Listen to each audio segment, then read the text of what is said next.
Maraming pong salamat sa inyong dakilang presensya sa aming kalagitnaan. Patuloy po kayong kumilos, O Diyos. Ito po ang aming pagsamba at panalangin sa pangalan ni Jesus. 1 Peter 5:7. Cast all your anxiety on Him because He cares for you. Marami anxieties ang tao. May mga emotional anxieties, broken dreams, maraming mga broken relationships, broken wallets, mga bank account na account lang. At ngayon may nadagdag pa mga issues on virus, etc., etc. Hindi na uubos ang pinoproblema ng tao. Nag-iiba-iba lang. But one thing is sure, there is one and the same God. Noon, ngayon, at bukas. Napakahalaga na tayo ay lagi nasa Kanya, sumisilong sa Kanya lumalapit. Ano man ang challenges, physical, emotional, spiritual. We are anchored on the unchanging rock. At yan ang dapat lagi natin ma-appreciate, maintindihan, and to operationalize this faith in our lives. Give them all to Jesus. All anxieties, all worries and cares, and all that we need to surrender at the feet of Jesus. Sabi niya, "Come to me all of you who are tired and heavy laden, I'll give you rest." Salamat, Panginoon, dahil maaari naming ilagak sa inyong anak na si Jesus ang aming mga dalahin. Be it physical, emotional, spiritual. Pag ito ay mga concerns namin about finances, about safety, about health, lahat ng ito ay nagapi ng iyong anak na si Jesus. Turuan niyo kami, Panginoon, na ang aming pagtitiwala, ang aming pananalig, mag-translate into very practical and very fruitful daily activities. Kayo ang maghari sa aming puso, sa aming buhay. At ngayon hinihiling namin, bigyan niyo kami ng dagdag na karunungan at kaliwanagan. We seek you, Father. We ask you. In the name of Jesus, your Son, our Lord, our Savior, our Healer, and our Friend. Give them all to Jesus. Noong mga 1970s, may mga ganyang umuso na kanta eh. Give them all to Jesus. Those were the times when there were many nice, beautiful spiritual songs that were created by a generation of believers.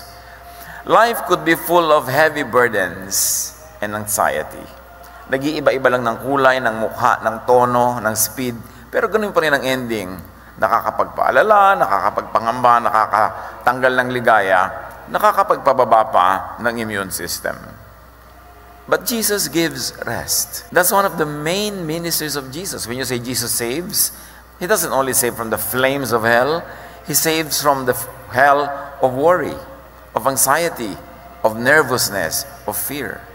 Because Jesus is our peace and rest. The way of Jesus, and Jesus is called the way, is the way to peace and the way of peace. Matthew 11:28-30, "Come to me, all you who are weary and burdened, and I will give you rest." At hindi yata ako magsasawa na lagi yan i-quote, because this is the most effective idea of Jesusness, that Jesus gives rest. The world gives cares and worries and anxieties.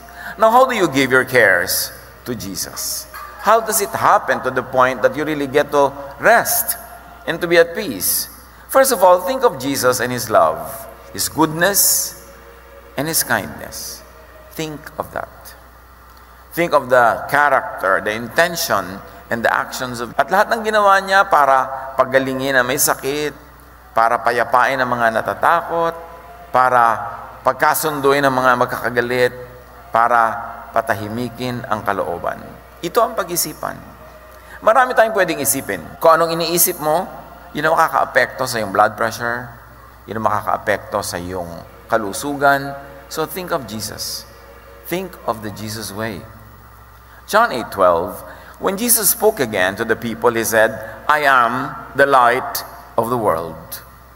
Whoever follows me will never walk in darkness, but will have the light of life."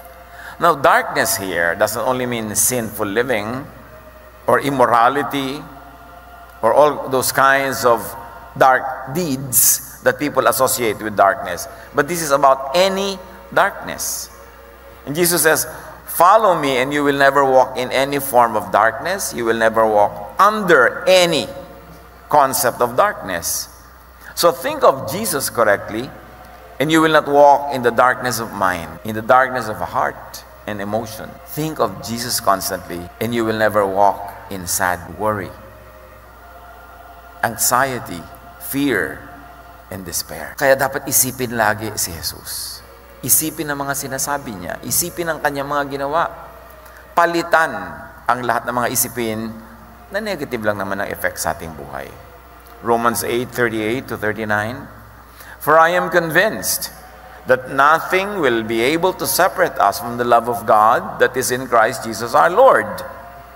Meaning, neither death nor life, extreme na yan. Angels nor demons, the present nor the future, nor any powers, neither height nor depth, nor anything else in all creation will be able to separate us from the love of God that is in Christ Jesus our Lord. Pag inobserve natin yan at inabsorb natin yan, sabi, nothing can separate you from the love of God. Not a broken or a failed relationship. Not a failed business.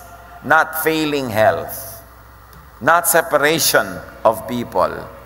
No germ, no virus, no disease can separate you from the love of God. Pag yun inintindi natin, isinaloob, yung pa lang, magbibigay na sa atin ng liwanag, ng lakas ng loob, at mahalaga sa tao, lakas ng loob. Kaya yung meron tayong napaka-highly developed concept of loob. Pag dumadating ang problema, may magsasabi sa iyo na very concerned, lakasan mo ang loob. Bakit nila sinasabi yun? Kasi pag malakas ang loob natin, nagwawagi tayo sa lahat ng mga attacks from the outside. Ganon din sa kalusugan. Marami mga nagtatao, how do you protect yourself from all of these viruses, from all of these germs? Well, you could wear a mask, you could disinfect your hands, you could stay away from many people, but really, the most powerful protection is a very, very healthy immune system. Kahit saan, sa elevator, sa escalator, whenever there are crowds and people breathe, they exhale, you inhale what they exhale. Actually, ang dami nating nahihinga ng mga kung ano-ano mikrobyo. Hindi lang tumatalab lahat kasi meron tayong panglaban na nasa loob. So pag malakas yung loob mo, hindi lang emotionally, kundi this time, physically, yung health mo, yung immune system mo, hindi ka tatablan. Pero syempre, do not tempt nature. Kahit malakas pa yung resistensya mo dyan, very healthy ka, umiwas ka pa rin, disinfect your hands, try to wear a mask when you are sick or when you are surrounded by people who might be sick, and observe hygiene. Pero ang pinakamahalaga talaga, malakas ang katawan mo. That's why people who are very advanced and evolved in their medical practice will tell you the best medicine is really good health. Na matulog kang ng mahaba, masarap, mahimbing. Kasi yung tulog, nagpapalakas ng resistensya mo. Kumain ka na masarap, masustansya. Huwag mong pag-iisipin ng problema mo kasi hindi rin naman nasosolve. Hayaan mo siya. Mag-relax ka, kasi pag relax ka, nakapahinga ka, nakakain ka, nakatulog ka, mahimbing, tumatalino ka. Naiisip mo yung solusyon sa iyong mga problema, kasi lagi ka lang magmukmok, lagi ka lang malungkot. Ang malungkot na tao, bumababa ang kanyang immune system, madali siya magkasakit. Mahirap daw magkasakit na masaya. Liban na lang talagang kumakain ka ng mikrobyo. Pero sabi nga nila, laughter is the best medicine. There's a lot of truth in it. Yun lamang paghinga mo, yung paggalaw ng mga muscles mo sa iyong trachea, sa iyong buong bronchial system, nakakapagpalakas daw yun ng katawan. Pati ng paghinga, pati sa puso. So, sikapin mong sumaya. Kaya si Jesus sinasabi niya lagi, be at peace, rest. Hindi niya sinasabing walang problema, huwag mong solve it. Pero sabi niya, be at peace, be at rest. And we can believe in that because Jesus is in control. Sabi ng mga kasama niya sa bangka nung pinatahimik niya ang bagyo, what man is this? Even the winds and the waves obey Him. Walang hindi sumusunod sa Kanya. Pero sasabihin natin, bakit hindi natin pasunurin sa Kanya ang mga mikrobyo? Tayo muna unang sumunod. Pag sumunod tayo, sinasabi niyang payapain mo ang loob mo, magpatawad ka, umibig ka, diba? Pati yung kanyang mga disciples na pagod na sa pagme-minister, sabi niya, alis muna kayo dyan, pupunta tayo sa isang nakahiwalay na lugar, magpahinga kayo, kumain kayo. Yun ang pagsunod kay Jesus. Hindi lang yung pagsunod sa mga gawain ng kabanalan, pati yung paggawa rin ng mga mabuti sa iyong katawan, pagsunod din yung kay Jesus. Kaya marami mga payo sa Bible how to be healthy. Marami ngayong mga concern, how do I keep myself, protected Sumunod ka kay Jesus. Patahimikin mo ang iyong loob, alisin mo yung mga fears and anxieties, but also do what is practical. Take care of your health. At yan ang magpoprotect sa'yo. Walang anumang bagay in creation that can separate us from the love of God. Only your thought. Pag nilagot mo sa iyong isip, yung connection mo sa Diyos, pag inihiwalay mo siya sa iyong mga iniisip, at ang inuna mo ay yung mga ibang nagpapatakot sa iyo, mawawalay ka nga. So, nasa sa iyo rin. Kaya dapat bantayan ang ating isip. Dahil ang isip na nag-aalala, natatakot, nagwo-worry, is the devil's workshop. Lalong tumatalab sa atin yung mga ayaw natin pagka hindi tayo nakapahinga. Christ lives in us. That's what scriptures say. The Holy Spirit lives in you.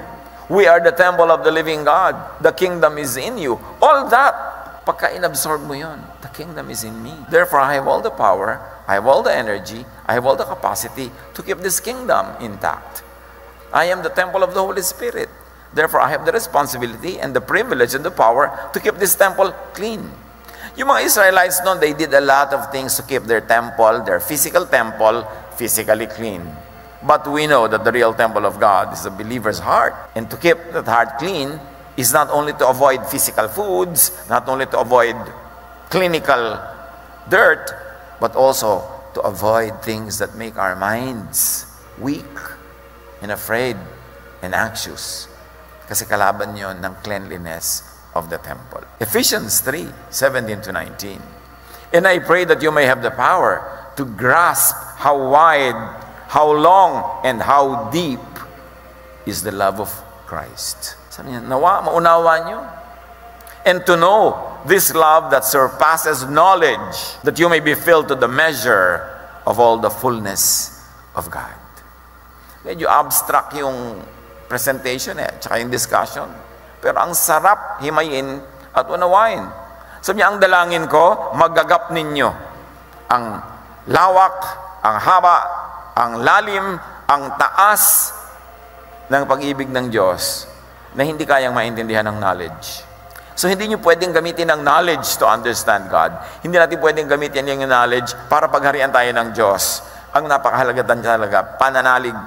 Kasi pag knowledge lang ang pinakinggan natin, and we are bombarded by negative knowledge, by scary knowledge, we are bombarded by alarming information, we are bombarded by so much news, by so much forwards and shares, na puro mga negative and scary, ano mangyayaring effect niya sa buhay mo? Pero sabi niya ganun, this power is beyond knowledge.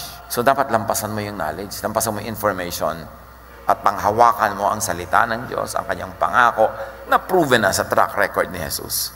This man who walked on the water, this man who raised the dead from their deathbeds and from the grave, this man who healed lepers, who cleansed those who were terribly, terribly suffering, this man who called out demons from persons that they inhabited, this is the one who loves you and me. So alam nyo, isipin nyo lang yon, dibdibin nyo lang yon, mababaliwala nyo yung mga negative information na nakapaligid. It doesn't mean that you neglect real news, that you neglect real information, but go beyond it. Go to the source of all the solutions. Go to the power that transcends all of this, at yun ang magbibigay sa atin ng kapayapaan. Be filled with God.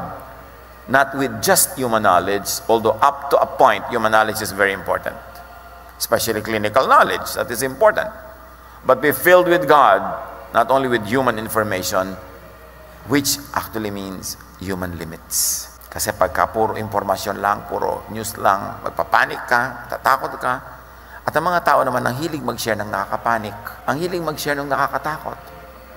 Wala kang mababasang share na, ay, ang tita ko payapang-payapa ngayon. Walang ganon. Pero pag tita niya tumalon sa building, ano yan? Viral. Kakalat agad. Kasi pinagpepiestahan natin yung tumatakot sa atin. Kaya be, changed by the renewing of your mind. Palitan ang binibigyan ng sobrang halaga. Palitan ang binibigyan ng sobrang pansin. Dahil maraming dapat kang pansinin na negative, at it is to your protection up to a point na pansinin yun. Pero marami kang dapat na pansinin na positive. The promises of God, the ways of God, the instructions of God through Jesus, and up to a point, even through the instructions of God through the law.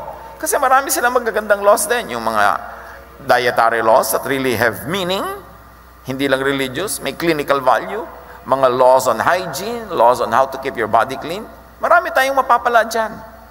Yun ang pagpapansinin. And how else do you give your cares to Jesus? How do you receive good from Jesus? Do good to people you can reach. When you become afraid, when you become anxious, you become selfish. But when you focus on God, on the love of God, and believe in God's ways, and you do good to people you can reach and affect, you actually turn on a machinery, a heavenly, godly machinery that will never stop working until it brings out its product. And that is something good for you and for the people around you. Psalm 37:3, trust in the Lord and do good.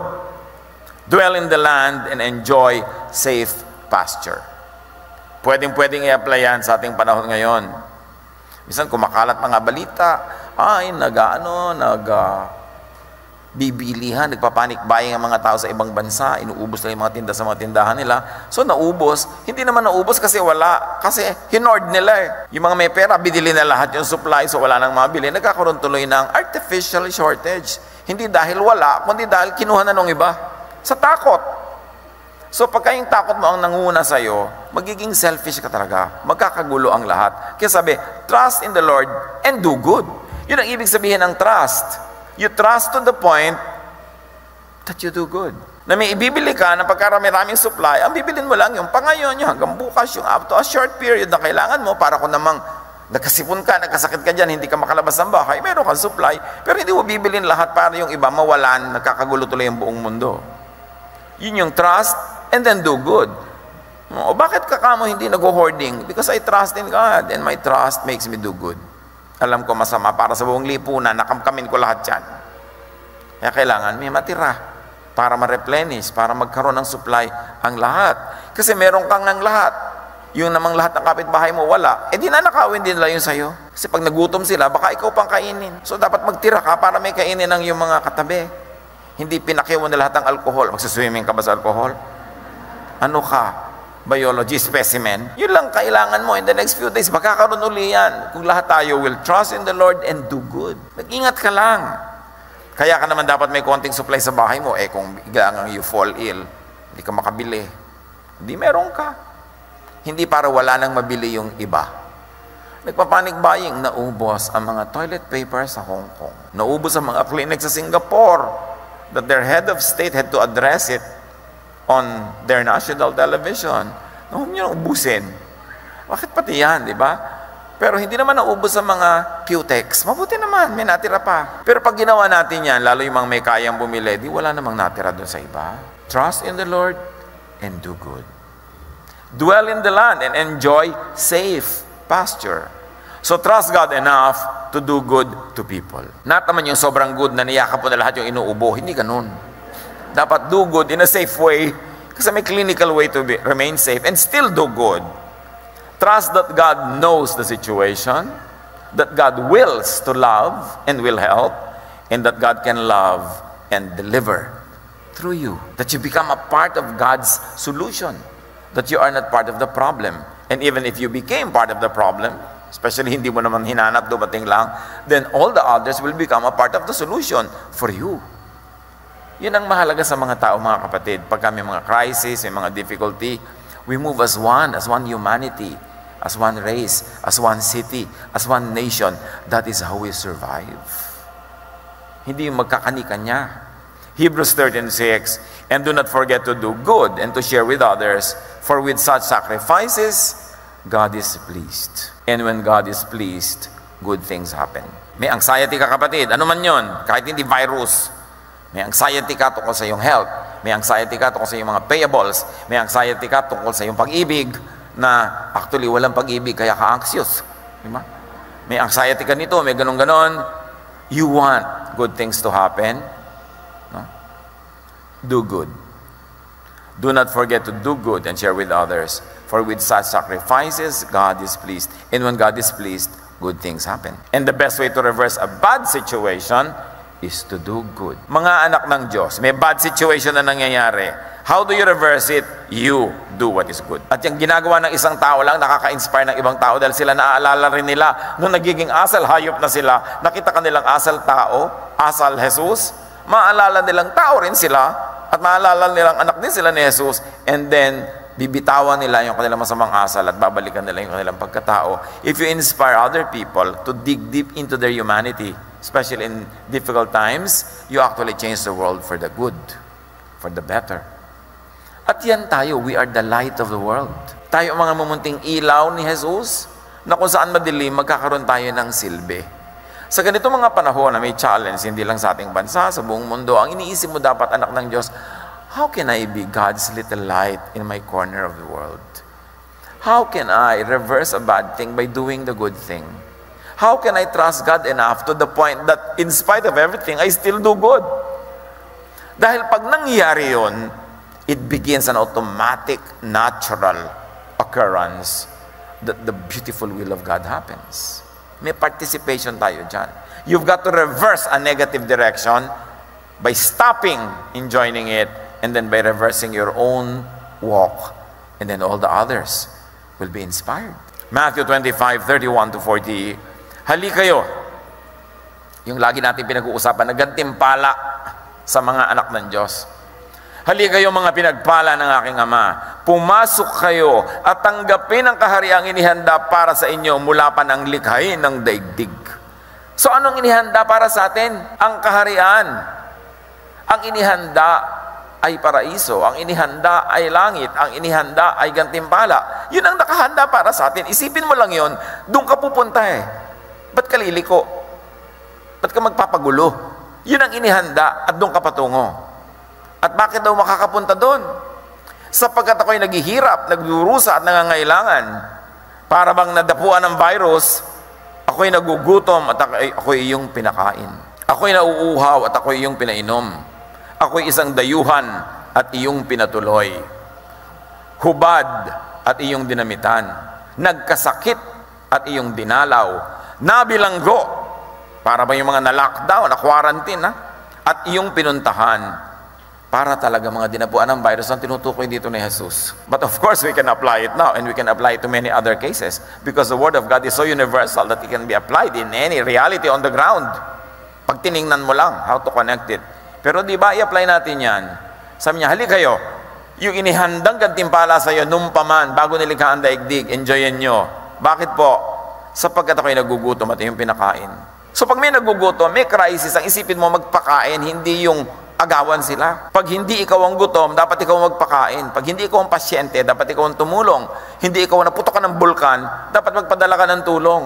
Hindi ikaw yung nagkaroon ng virus, dapat maging mahabagin at maunawain ka. Sabi niya, ako'y nauuhaw, yung pinainom. Ako'y dayuhan, yung pinatuloy. Napakahalaga sa teachings ni Jesus, maging sa Old Testament, yung kabaitan sa foreigner. O ngayon, pagka nagkakaroon ng virus, sobra ka naman kawawa pagka hindi ka citizen ng bansa na yon. Itataboy-taboy ka. Yung barko mo ayaw padaungin. Wala na kami makain, gutom na kami sa barko. Luxury cruise ang sinakyan namin, bakit ganito? Nagkaroon kasi ng problema. Hindi mo bansa yung dinadaungan, papapasukin ka ba? Dito nga sa atin, di ba, nagpaplano sila kung saan itutuloy yung mga iko-quarantine. Pinagtatabuyan ng mga iba-ibang mga local governments. Saan natin dadalhin yung mga tao? Sa pusod ng dagat? Ibig mo sabihin, kung hindi galing sa town mo itong may sakit, hindi welcome. Ano yan? Politics ba yan? O humanitarian value ba yan? Saan natin dadalhin? Sabi ni Jesus, ako ay dayuhan, ako yung pinatuloy. Lalo na kung citizen ka pa ng bansa mo, ayaw ka pa patuloyin? Nasaan yung Diyos?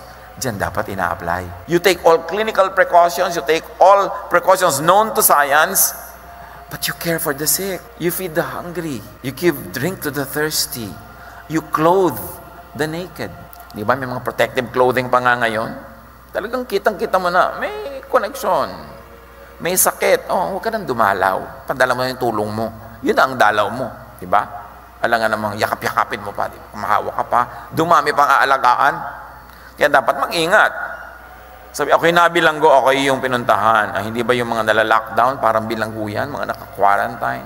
Intindihin nyo yan. dapat tandaan ninyo, sabi niya, nang gawin ninyo ito sa pinakahamak sa mga kapatid kong ito, sa akin ninyo ito ginawa. At sa mga kondisyon ngayon, hindi ba parang pinakahamak yung merong virus? Kasi napakahirap na sakit, hirap na hirap siya, kulang ang panggamot, tapos mababa pa pagtingin sa'yo ng iba. Sabi siya, anong pinagkakain mo? Gaganunin ka pa. Nagkasakit ka na nga. Hindi mo malaman kung paano ka nahawa. So, mga kapatid, kailan natin i-apply si Jesus? These are the moments when the lights of Jesus must shine. That you trust God enough to do good. Not to do bad. Not to do selfish acts. At para nang sinabi ni Jesus, ako ang magsusukli sa lahat ng yan. At hindi lang sa virus. Kasi maraming virus. Yung ang marami kang utang, ang tingin sa'yo ng mga tao, may virus ka eh. Takbuhan din sila, layuan. Di ba? Kung pwede ka lang ipa-quarantine, ipapa-quarantine ka rin eh. Di ba? So, maraming may virus. Yun lang mga sa tingin ng iba, hindi siya banal. Nakikiapid, masama ang babae. Para ka rin may virus, iniiwasan ka, pinag-uusapan. Ang daming mga viruses. Hindi lang yan. Maging sensitive tayo mga kapatid. Maraming tao nagdurusa. Maraming taong naka-quarantine. Maraming mga tao naka-lockdown ng buhay nila kasi ayaw silang puntahan, ayaw silang tulungan, pinandidirihan. Lahat ng yan ang sinabi ni Jesus. Pag ginawa nyo ang lahat ng ito sa pinakahamak, aariin kong sa akin nyo ginawa. Kapagkat malapit ang puso ko sa mga kawawa, sa mga hamak, sa mga pinandidirihan, sa mga itinatakwil, sa itinataboy. Pag ginawa nyo yan, sabi niya, welcome kayo dito sa kaharian na inilaan noong paman. At ako ang magsusukli sa inyo. Buhay na buhay, 3D, colored, high-tech sound, HD sa atin ngayon ang ibig sabihin ng virus. Conscious na conscious tayo. Pati nga mga silya natin, di ba?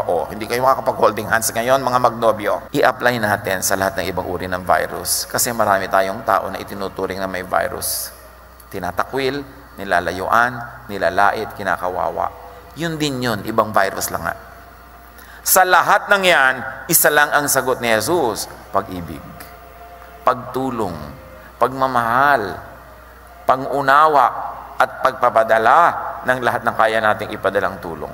God's way, the way for people to eat, is to feed others first. The way for people to be saved from hardship is to save others first. Because in the irony of things, you keep only what you give away. And you lose what you selfishly try to keep for yourself. You reach the east by sailing west. The beginning is the end, the Alpha and the Omega. High and deep and wide truths ay para mga kabalintunaan. Ironic, pero totoo. Gusto mong guminhawa, magpaginhawa ka muna ng iba. Gusto mong mapagpala, maging pagpapala ka muna sa iba. Gusto mong tamasahin ang langit, ang paraiso na ibinibigay ng Diyos, lumusan ko muna sa mga pusali at mga putikan at hanguin mo ang mga nandun. Ganon ang pamaraan ni Jesus. Matthew 7:12, so in everything, do to others what you would have them do to you, or what you would have God do to you. Anong gusto mong gawin sa iyo ng Diyos? Gawin mo muna sa iba. In fact, posible na pag nag-self-reflection tayo, ang mga nangyayari sa atin ngayon ay bunga lang ng mga ginawa natin sa iba. There's this old film in the 60s, The Sound of Music, na yung main character, parang gumaganda yata yung buhay niya, nangyayari lahat ng maganda. Sabi niya, somewhere in my youth or childhood, I must have done something good. Bumabalik at bumabalik at bumabalik. So kung anong gusto mong bumalik sa iyo bukas, yun ang pawalan mo ngayon. Trust God and do good. And then do what you could for yourself. Hindi naman ibig sabihin, wala ka nang gagawin para sa iyong sarili. Galatians 6:5, each one should carry their own load. Yung mga pasaway na mga anak, pasaway na mga asawa, mga kaibigan, saway ka na ng saway. Huwag ka na munang magkaroon ng sobrang social life ngayon kasi hindi mo alam kung sinong meron. Mag-ingat-ingat ka muna. Keep your mixing with people to a minimum. Tapos yung iba ang pasaway pa rin. Sabi, Each one should carry their own load. Hindi mo na kailangan laging paalalahanan, maglinis ka ng kamay mo, maghugas ka dyan, magmask ka kung ikaw ay inuubo o kung maraming inuubo sa paligid mo. Hindi na kailangan. Bantayan natin ating mga sarili. Kasi malusog ka man, pagka nagkaroon ka ng sakit, madadagdag ka sa mga pasyente. Kesa ikaw ay nakakatulong. We should watch ourselves and be responsible. Luke 4:40, people with all kinds of diseases were brought to Jesus. He put His hands on each one of them and healed them. Pero si Jesus yun, huwag na kayong humipo sa lahat ng mga tao, no? Si Jesus naman yun, huwag nyo nang gayahin doon sa portion na yun. Dapat tayo ngayon, mag-iingat talaga, avoid physical contact. Hindi dahil lang nandidiri ka sa kapwa, paano ko ikaw pala yung may dala?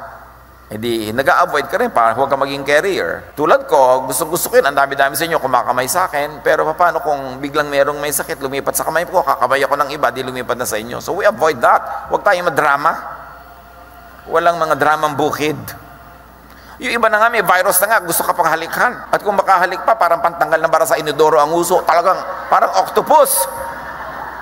Huwag na ngayon, saka na. Tahimik muna tayo, so we do what is good. Trust God and do what is good. Hindi itinaboy ni Jesus sa mga nangangailangan. Ni isa wala siyang tinaboy. So ang mga anak ng Diyos, in our capacity as much as we could, hindi tayo dapat magtaboy. But because we are not Jesus, we should observe all physical, clinical precautions. Siya lang dapat ang humahawak ng mga ketongin na hindi siya nahahawa. Si Jesus kasi yun eh. Tayo, we do what is good. We do what is natural. We do what is scientific.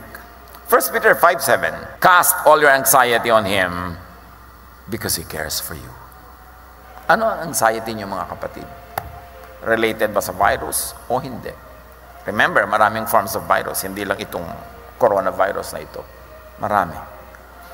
Maraming victims ng virus. Maging sensitive tayo. Baka sa sarili niyong pamilya may outcast, naka-lockdown. Sa sarili niyong pamilya may naka-quarantine. Just because we think dapat siya i-quarantine. Be more sensitive. Be kinder. Be gentler. And let this health challenge make us more sensitive to many other challenges that are similar in nature. Marami tayong ipinupwera, marami tayong pinandidirihan, marami tayong nilalayuan. Samantala ang dapat nating gawin, sila ay arugain, sila ay ingatan, sila ay tulungan.